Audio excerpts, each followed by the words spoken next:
अस्सलाम वालेकुम नाज़रीन, कल्याण न्यूज़ सां गॾु मां आहियां सारंग लतीफ़। सभ खां पहिरीं नज़र विझूं था अॼु जी अहम ख़बरुनि ते। बांसैदाबाद में ॻोठ जे चङे मुड़ुस ते मुबीना कूड़ो केस दाख़िल करण ख़िलाफ़ ॻोठाणनि जो एहतजाज। इन ई मौक़े ते एहतजाज कंदे माजिद पनियार, आसिफ़ पनियार, अमजद पनियार चयो त ॻोठ उर्स पनियार जे चङे मुड़ुस अमीर पनियार ते दादू ज़िले जे हद थाणे अमीर पीर जे SHO 5 लख रुपया रिश्वत वठी झेड़े जो जुड़तू केस दाख़िल करे छॾियो आहे, जेका सरासर ज़्यादती आहे। हिननि वज़ीर आला सिंध, IG सिंध, DIG हैदराबाद ऐं ॿियनि वसवारनि खां मुतालबो कयो आहे त राशि SHO जे ख़िलाफ़ कार्रवाई करे वॾेरे ते कूड़ो केस ख़तमु कयो वञे। लाड़काणे जी अदालत 3 ॼणनि जे क़त्ल केस में ॾोह साबित थियण ते 3 जवाबदारनि खे उमिरि क़ैद जी सज़ा ॿुधाए छॾी आहे। 6 एडिशनल सेशन जज जी अदालत में साल 2018 दौरान आकिल थाणे जी हद में पुराणे तकरार तां क़त्ल थी वियल 3 ॼणनि जे क़त्ल केस जी ॿुधणी थी। अदालत ॾोह साबित थियण ते 3 जवाबदारनि अब्दुल सत्तार, फरमान अली ऐं मोहम्मद यूसुफ जतोई खे उमिरि क़ैद जी सज़ा ॿुधाए छॾी।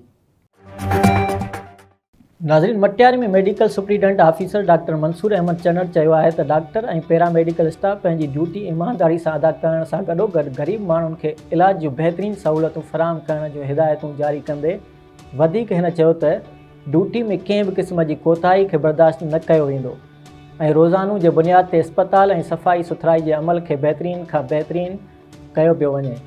हिन चयो त मरीज़नि जे इलाज लाइ वॾी तइदाद में अस्पताल अंदरि दवाऊं मौजूदु आहिनि ऐं रोज़ानू 700 खां मथे मरीज़नि जी OPD थी रही आहे, जॾहिं त लेबॉरेटरी में मरीज़नि लाइ मुख़्तलिफ़ टेस्टुनि जी सहूलियत खे पिणु बहाल कयो वियो आहे। लाइट वञण जी सूरत में लेबॉरेटरी में UPS ऐं जनरेटर जी सहूलियतुनि खे पिणु बहाल कयो वियो आहे। नाज़रीन, खैरपुर नाथन शाह में मुराद चांद जो वासण ॿुढड़ी औरत पुट सां गॾु बासरनि जी ज़्यादतियुनि ख़िलाफ़ एहतजाज कयो।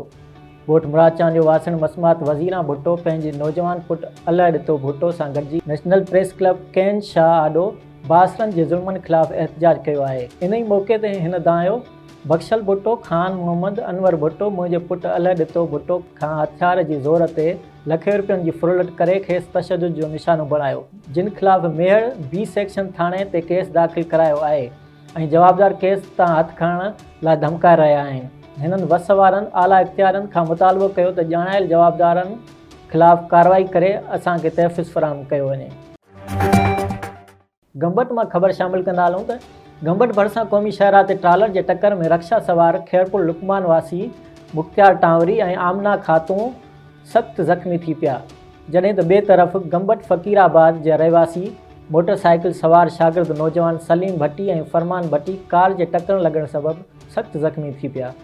सभिनी ज़ख़्मियुनि खे इलाज लाइ गंबट गम्स अस्पताल दाख़िल कयो वियो। होॾां गंबट पुलिस रक्षा खे टक्कर हणंदड़ ट्रालर खे तहवील में वठी छॾियो आहे, जॾहिं त मोटरसाइकिल खे टक्कर हणंदड़ कार सवार मौक़े तां फ़रार थी विया। नाज़रीन, हीअ अॼु जूं अहम ख़बरूं। वधीक ख़बरुनि ऐं तफ़सील लाइ विज़िट कंदा असांजी वेबसाइट www.dailykalyan.com। ॾिसंदा रहो असांजो Facebook पेज ऐं YouTube चैनल डेली कल्याण।